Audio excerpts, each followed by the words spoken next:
You must get rid of the last vestige of the old idea that there is a deity whose will it is that you should be poor, or whose purposes may be served by keeping you in poverty.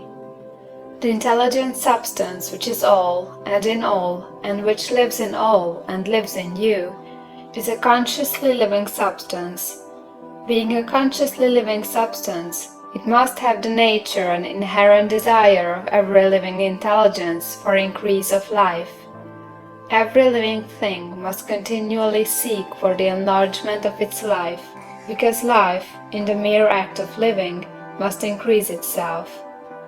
A seed, dropped into the ground, springs into activity, and in the act of living produces 100 more seeds. Life, by living, multiplies itself. It is forever becoming more. It must do so if it continues to be at all. Intelligence is under the same necessity for continuous increase. Every thought we think makes it necessary for us to think another thought. Consciousness is continually expanding. Every fact we learn leads us to the learning of another fact. Knowledge is continually increasing. Every talent we cultivate brings to the mind the desire to cultivate another talent. We are subject to the urge of life, seeking expression, which ever drives us on to know more, to do more, and to be more. In order to know more, do more, and be more, we must have more. We must have things to use, for we learn and do and become only by using things.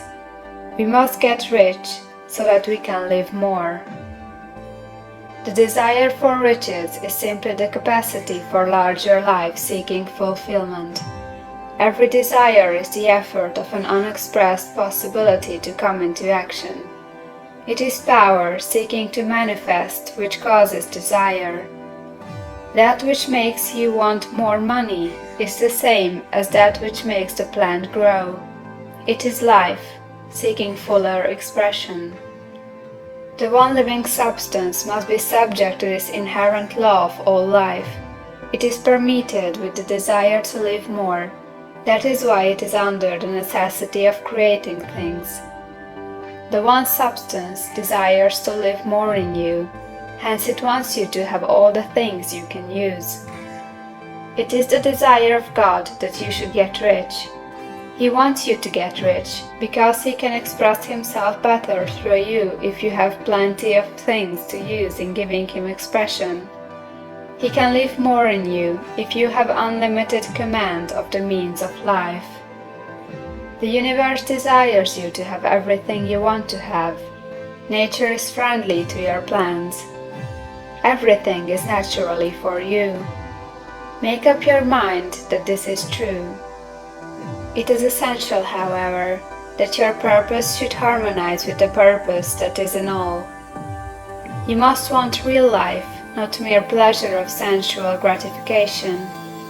Life is the performance of function, and the individual really lives only when he performs every function, physical, mental, and spiritual, of which he is capable, without excess in any. You do not want to get rich in order to live swinishly, for the gratification of animal desires. That is not life. But the performance of every physical function is a part of life, and no one lives completely who denies the impulses of the body a normal and healthful expression. You do not want to get rich solely to enjoy mental pleasures, to get knowledge, to gratify ambition, to outshine others, to be famous. All these are legitimate part of life, but the man who lives for the pleasures of the intellect alone will only have a partial life, and he will never be satisfied with his lot.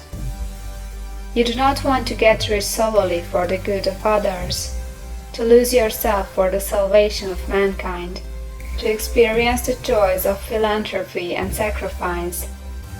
The joys of the soul are only a part of life, and they are no better nor nobler than any other part. You want to get rich in order that you may eat, drink, and be merry when it is time to do these things, in order that you may surround yourself with beautiful things, see distant lands, feed your mind, and develop your intellect, in order that you may love man and do kind things, and be able to play a good part in helping the world to find truth. But remember that extreme altruism is no better nor nobler than extreme selfishness. Both are mistakes. Get rid of the idea that God wants you to sacrifice yourself for others, and that you can secure His favor by doing so. God requires nothing of the kind. What He wants you is that you should make the most of yourself, for yourself and for others. And you can help others more by making the most of yourself than in any other way. You can make the most of yourself only by getting rich. So it is right and praiseworthy that you should give your first and best thought to the work of acquiring wealth. Remember, however, that the desire of substance is for all, and its movements must be for more life to all. It cannot be made to work for less life to any, because it is equally in all, seeking riches and life.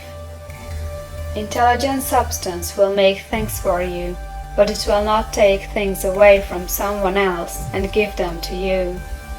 You must get rid of the thought of competition. You are to create, not to compete for what is already created. You do not have to take anything from anyone. You do not have to drive sharp bargains. You do not have to cheat or to take advantage. You do not need to let any man work for you for less than he earns. You do not have to covet the property of others or to look at it with wistful eyes. No man has anything of which you cannot have the like, and that without taking what he has away from him. You are to become a creator, not a competitor. You are going to get what you want, but in such a way that when you get it, every other man will have more than he has now.